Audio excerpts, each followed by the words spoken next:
আসসালামু আলাইকুম এভরিওয়ান। এই কমেন্টটা দেখে আমার সেদিন মনে পড়লো যে আইএলস নিয়ে ভিডিও করার জন্য এর আগে আমি কিছু কমেন্ট পেয়েছি। যদিও আমার চ্যানেলে আগে আইএলস এর কিছু ভিডিও করা ছিল, বাট ওগুলো আসলে ভয়েস ওভার করা ছিল না দেখে অনেকেই হয়তো বা আবার বলেছেন করতে।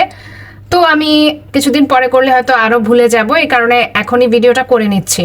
আমার মনে হয় যে কোনো এক্সাম, সেটা আইএলস হোক অথবা বিসিএস যাই হোক, ওটা দেওয়ার আগে সবার কাগজপত্র, ফ্যামিলির সবার পাসপোর্ট একরকম আছে কিনা, বার্থ সার্টিফিকেট, মানে যত ধরনের কাগজপত্র আছে সবকিছু চেক করে দেখা উচিত। না হলে এই কাগজপত্রের ঝামেলা নিয়ে হচ্ছে অনেক দিন সময় নষ্ট হবে আর টাকা পয়সা তো যাবেই গরচা। আমারও এমন হয়েছিল। তো আমি হচ্ছে সবকিছু পরে ঠিক করেছি এবং আমার অনেকটা সময় গিয়েছে এই কাজগুলো করতে, আর টাকা পয়সাও গিয়েছে। এই কারণে আমি আগেই সবাইকে বলে রাখলাম, যারা ছোট আছেন ভিডিও দেখছেন তারা তো এখনই কাগজপত্রগুলো ঠিক করে রাখতে পারেন। আর যারা হচ্ছে আইএলস দেওয়ার প্ল্যান করছেন, অনেক কিছু কাগজপত্র হাতে জমা হয়ে গেছে, তাও একটু চেক করে দেখবেন, কারণ যদি পরে চেঞ্জ করতে হয় আপনি কিন্তু ঝামেলায় পড়ে যাবেন। আইএলস পরীক্ষার এত টাকার একটা পরীক্ষা দেওয়ার পরে কাগজপত্র চেঞ্জ করাটা খুবই টাফ একটা বিষয় আমার মনে হয়। আর বাবা মার সবকিছু চেক করে রাখবেন, কারণ আপনি যেহেতু বিদেশে যাচ্ছেন, যদি বাবা মাকে পার্মানেন্টলি নাও নেন, বাবা মা ভাই বোন, তাও যদি কখনো ভিজিট ভিসাও নিতে চান, কাগজপত্রে ঝামেলা থাকলে কিন্তু কখনোই নিতে পারবেন না। সেই সব নিয়ে হচ্ছে সবার দৌড়াদৌড়ি করা ঝামেলা হবে। এর থেকে এক্সাম দেওয়ার আগে সব কাগজপত্রের সবকিছু, ফ্যামিলির সবার সবকিছু একেবারে চেক করে সব ঠিক করে নেওয়াটা বেটার। আইএলস পরীক্ষা দেওয়ার পরও কেন বিসিএস এর প্রিপারেশন নিচ্ছি, এই ধরনের কোয়েশ্চেনের আপাতত আমি কোনো আনসার করতে পারছি না, যেহেতু আমি আমার আইডেন্টিটি রিভিল করছি না। আর এক একজনের লাইফের প্রায়োরিটি আসলে এক এক সময়ে জীবনে কখন কিরকম হবে কেউই জানে না। তো হয়তোবা কয়েক বছরের মধ্যে আমি কিছু একটা জানাতে পারবো। আপাতত এই ধরনের কোয়েশ্চেন করলে কেউ আর কি রিপ্লাই পাবেন না, এটা আগেই বলে দিলাম। এই হচ্ছে আমার রেজাল্ট শিট, দেখতেই পাচ্ছেন। আমি লিসেনিং এ 8.5 পেয়েছি, রাইটিং এ পেয়েছি 6.5, রিডিং এ পেয়েছি 6। এটাতে কেন কম পেলাম এটা নিয়েও আমি পরে কথা বলবো। আর স্পিকিং এ পেয়েছি 7।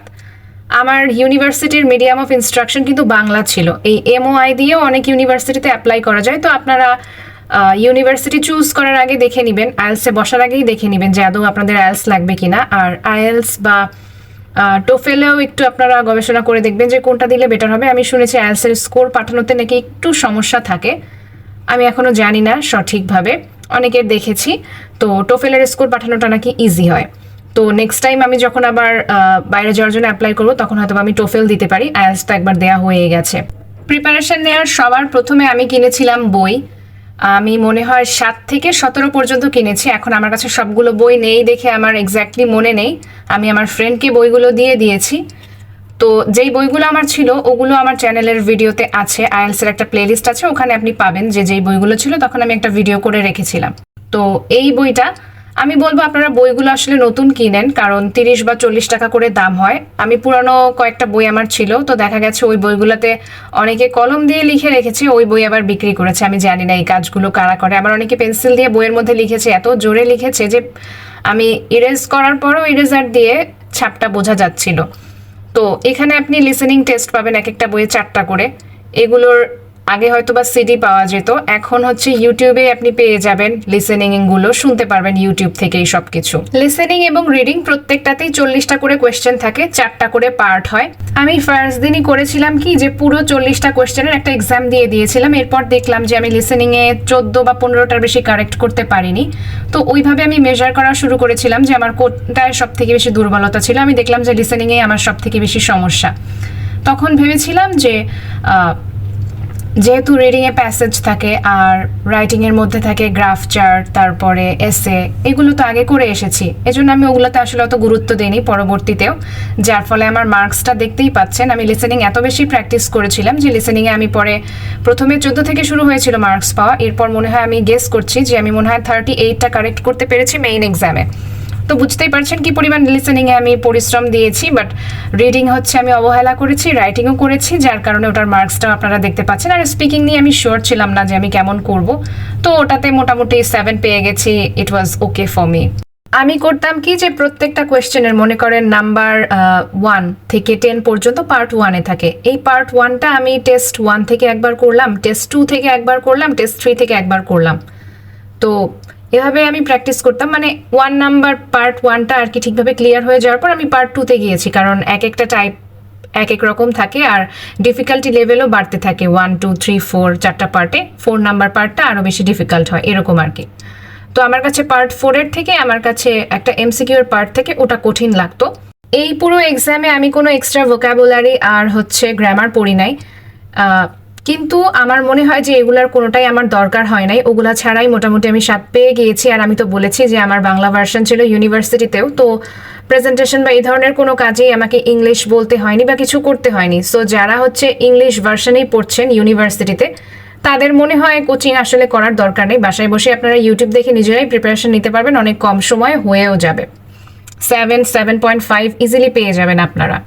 প্রিপারেশন যখন একদম প্রায় লাস্টের দিকে, তখন আমি শুনেছিলাম মানে কোন একটা ইউটিউব ভিডিও থেকে যেন এই টিপসটা আমি পেয়েছিলাম। আমার মনে থাকলে আমি ওই ভিডিওটা এখন বলে দিতাম দেখার জন্য, বাট যেহেতু টিপসটা মনে আছে ওটাই শেয়ার করছি। সেটা হচ্ছে যে আপনি যেই প্যাসেজগুলো আছে রিডিংয়ে, সেই প্যাসেজগুলোর মধ্যে যেই সব ওয়ার্ড আপনি জানেন না, পুরা মনে করেন 7 থেকে 17 বই পর্যন্ত, সেই ওয়ার্ডগুলো পড়লেও কিন্তু আপনার পুরো আইএলসে অনেক আপনার বলে যে হাই ফ্রিকোয়েন্সি ওয়ার্ড পড়া হয়ে যাচ্ছে। আপনার এক্সট্রা কোনো বই থেকে পড়ার থেকে আপনি রিডিং প্যাসেজগুলোর মধ্যে যেগুলো জানেন না ওগুলো পড়ে নেন, কারণ এগুলাই দেখা যায় রিপিট হয়। আর বই পড়ার সময় অবশ্যই বইয়ের পেছনে যে স্যাম্পল এসে আর গ্রাফ চার্টের গুলো দেওয়া আছে এগুলো পড়ে নেবেন অন্য কোনো রচনা বই পড়ার আগে, কারণ এগুলো হচ্ছে বিভিন্ন এক্সামিনাররা দিয়ে থাকে, তো এগুলোর আসলে ক্রেডিবিলিটি অনেক বেশি। স্পিকিং প্র্যাকটিস করার জন্য অনেকেই আসলে পার্টনারশিপ খোঁজে, কিন্তু আমার কাছে বেশি কমফোর্টেবল লাগতো একা একা বলাটা। আমি একা একা বলতাম, নিজের ভুলগুলো বের করতাম, রেকর্ড করতাম, তারপর টাইমার দিয়ে দেখতাম যেটা না 5 মিনিট কথা বলতে পারছি কিনা যে কোনো টপিকে, এরকম করে প্র্যাকটিস করতাম। আর বইয়ের যে কোয়েশ্চেন থাকতো ওগুলোও আমি প্র্যাকটিস করতাম, সব কিছু আমি টাইমার দিয়ে একা একাই করতাম। কারণ আমার মনে হয়েছে যে বাঙালিদের সাথে ইংরেজি প্র্যাকটিস করাটা একটু টাফ, প্রচুর ভুল ধরতে থাকে, এর থেকে একা প্র্যাকটিস করা ভালো। আর আমি প্রে করছিলাম যাতে এক্সামের দিন আমার একটা ব্রিটিশ এক্সামিনার পড়ে, তো আমার ব্রিটিশ এক্সামিনার পড়েছিল দেখে আমি বেঁচে গিয়েছি। বাঙালি পড়লে মনে হয় আরো কম নাম্বার দিত। লাস্ট ভোকাবুলারি আমি ইউনিভার্সিটি অ্যাডমিশনের আগেই পড়েছিলাম, তো এটাই হচ্ছে সেই বই। এখান থেকেই যা টুকটাক মনে ছিল ওগুলোই আমার আইএলসে কাজে লেগেছে, আমি রিভাইজও করিনি, কিছুই করিনি। আপনারা চাইলে এই বইটা পড়তে পারেন, আর না হলে ব্যারন্সের 1100 ওয়ার্ডস অথবা জিআরইর যে বেসিক ওয়ার্ডগুলো আছে, আর না হলে আমি যেটা বললাম যে আইএলসের বইতে রিডিংয়ের প্যাসেজের মধ্যে যে ওয়ার্ডগুলো আপনি জানেন না এগুলোই আপনি পড়তে থাকেন, দেখবেন আপনার অনেক কিছু কভার হয়ে গেছে। যেই চ্যানেলটা না থাকলে আসলে বাসায় বসে প্রিপারেশন নেওয়া সম্ভব হতো না, সেটা হচ্ছে বাংলা আইএলস চ্যানেল। আমি কোনো প্রমোশন করছি না, আমি নিজেই এখান থেকে মানে ওদের যত ভিডিও ছিল সব কিছু ফলো করতাম। অক্টোবর 2023 পর্যন্ত ওদের যত ভিডিও আপলোড হয়েছে আমি সবই মোটামুটি দেখে ফেলেছি। তো আপনারাও এই চ্যানেলটা ফলো করতে পারেন। এখানে ওরা পেইড ক্লাসও নেয়, আবার ওদের হচ্ছে এখন কনসালটেন্সি সার্ভিসও চালু হয়েছে। তো আপনারা আগেই গিয়ে একটু খোঁজ নিয়ে আসতে পারেন যে কোথায় কি ইউনিভার্সিটি আছে, কোথায় কোন ইউনিভার্সিটিতে কত পয়েন্ট লাগে, কিভাবে কি যাওয়া যায়। আমার মনে হয় এটা আরও অনেক ভালো হবে। গত বছর ওদের এটা ছিল না যখন আমি এক্সাম দিয়েছিলাম। প্লে লিস্টগুলো খুব ভালো করে আপনারা ফলো করে দেখবেন কোনটার মধ্যে কি কি আছে। যেহেতু ওরা পেইড ক্লাস করায়, সব ভিডিও ওরা আসলে ফুল আপলোড দেয় না, বাট স্টিল যেইটুকু ফ্রি ম্যাটেরিয়ালস ওরা প্রোভাইড করে এটা দিয়ে কিন্তু অনেক ভালো একটা প্রিপারেশন নেওয়া সম্ভব। বাট যদি আপনি 8, 8.5, 9 পেতে চান আপনার কথা আলাদা, কিন্তু যারা নর্মালি 6.5, 7 পেলেই খুশি, তারা এখান থেকে আসলে খুব ভালো একটা প্রিপারেশন নিতে পারবেন। যেই ম্যাটেরিয়ালগুলো আমি পেতাম না বা যেই কোয়েশ্চেনগুলোর আমি অ্যান্সার পেতাম না, সেটা আবার আমি আসাদ ইয়াকুব স্যারের ইউটিউব চ্যানেল থেকে দেখতাম, কারণ এখানে হচ্ছে উনি আবার অনেক জিনিসপত্র ফ্রিতে আপলোড দেয়। সবাই আসলে ফ্রিতে আপলোড দেয় ইউটিউবে, বাট ওনার ভিডিওগুলো আসলে একটু লং থাকতো এবং উনিও পেইড ক্লাস করায়। বাট উনি যেহেতু মনে হয় পাকিস্তানি বা ইন্ডিয়ান, তো আপনারা যারা হিন্দি বা উর্দু জানেন তারা হচ্ছে এই চ্যানেলগুলো দেখতে পারেন, আর না হলে বাংলা আইএলস দিয়ে আপনাদের হয়ে যাবে।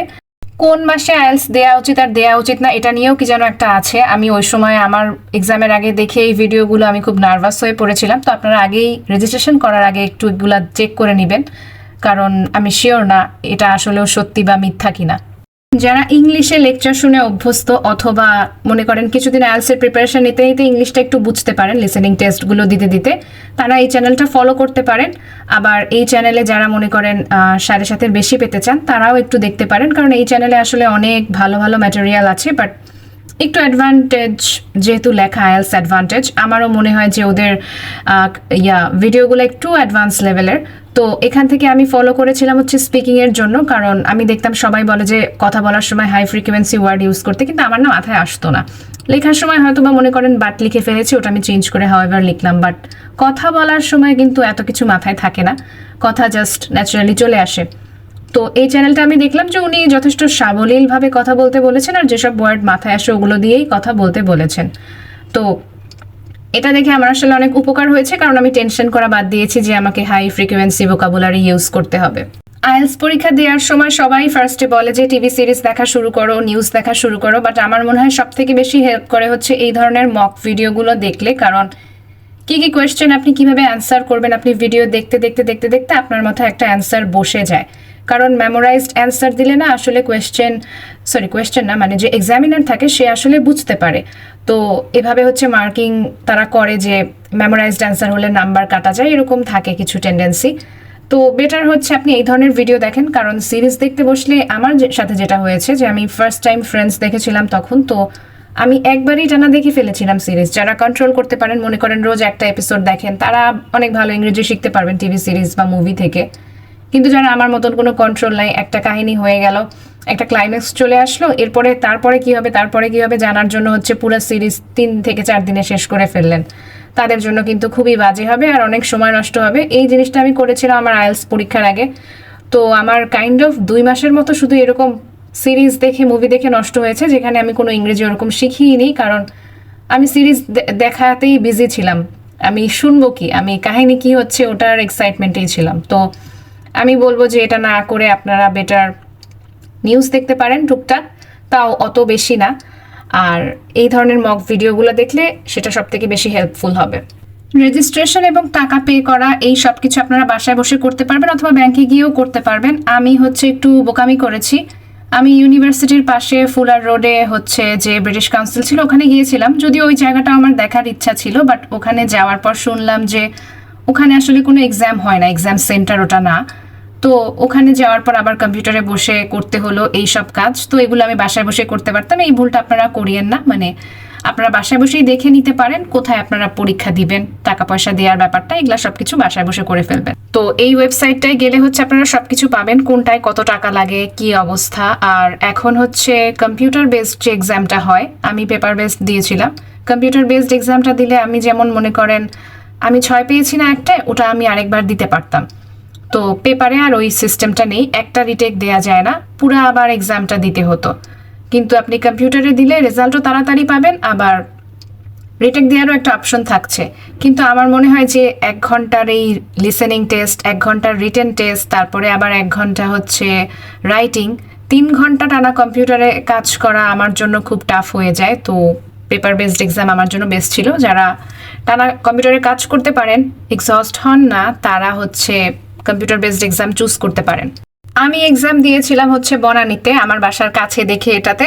এখন যে হচ্ছে যার বাসার কাছে যেটা, সেটাতে এক্সাম দিবেন, কারণ বেশি জার্নি করে যাওয়া এক্সামের দিন এটাও খুব ক্লান্তিকর একটা ব্যাপার। তারপর আবার এক্সামে গিয়ে অনেকক্ষণ বসে থাকতে হয়, তারপরে এক্সাম শুরু হয়। আপনি ক্লান্ত হয়ে গেলে কিন্তু এই পরীক্ষাগুলো খুবই খারাপ হবে, আপনি যতই ভালো প্রিপারেশন নিয়ে রাখেন না কেন, কারণ প্রচুর কনসেন্ট্রেশন দরকার হয় আসলে। লিসেনিংয়ের সময়ও বলেন, রিডিংয়ের সময়ও বলেন, মাথা ঠান্ডা না থাকলে পরীক্ষাটা খারাপই হবে। তো যার বাসার কাছে যেটা আছে সেটাতে পরীক্ষা দিবেন। কোন সেন্টার ভালো এরকম আসলে কোনো কথা নেই। আমি দিয়েছিলাম UKVI আইএলস, তো এটার ফিও একটু বেশি, আর সবখানে এটার সেন্টারও নেই। তো আপনারা ভালো করে দেখবেন যে আপনারা আইএলস একাডেমিক জেনারেলটা দিবেন নাকি হচ্ছে আইএলস একাডেমিক UKVIটা দিবেন। UKVIতে একটু মনে হয় প্রোটোকল একটু বেশি থাকে, মানে একটু বেশি ভেরিফিকেশন বা এরকম কিছু থাকে, আমি শিওর না। তো এটাই আর কি, এই জন্যই হয়তো বা টাকাটা একটু বেশি রাখে। এক্সাম আপনি IDPতে দেবেন নাকি ব্রিটিশ কাউন্সিলে দেবেন, এটাও আসলে আপনার উপর ডিপেন্ড করে। আমি যখন এক্সাম দিয়েছিলাম, আমার একটা ফ্রেন্ডের IDPতে একটু খারাপ এক্সপিরিয়েন্স হয়েছিল, যে অনেকক্ষণ গিয়ে বসেছিল, তো এক্সাম শুরু হচ্ছিল না এরকম। তো আমি ভাবলাম ব্রিটিশ কাউন্সিলেই দেই, ওরা একটু প্রফেশনাল, মানে সবকিছু টাইমলি শুরু করে। আমার ক্ষেত্রে হয়েছে, আমি সবকিছু টাইম মতো পেয়েছি। তো তারপরও আমি বলতে চাচ্ছি না IDP খারাপ, কারণ অনেকেই IDPতে পরীক্ষা দেয়, হয়তো ওর এক্সপিরিয়েন্সটাই খারাপ ছিল। তো এটাই আপনারা চুজ করে নেবেন যে কে কোনটায় পরীক্ষা দিবেন। কিভাবে রেজিস্ট্রেশন করানোর সময় হচ্ছে টাকা একটু কমানো যায় বা ফ্রি মক টেস্ট দেওয়া যায় সেন্টারগুলোতে গিয়ে, ওটার কথা এবং আরও অনেক কিছু টিপস আছে যেগুলো হচ্ছে দিতে গেলে আরও 15-20 মিনিট কথা বলতে হবে। তো ওটা আমি পার্ট 2তে করব। আজকের মতো এখানেই শেষ করছি। আল্লাহ হাফেজ।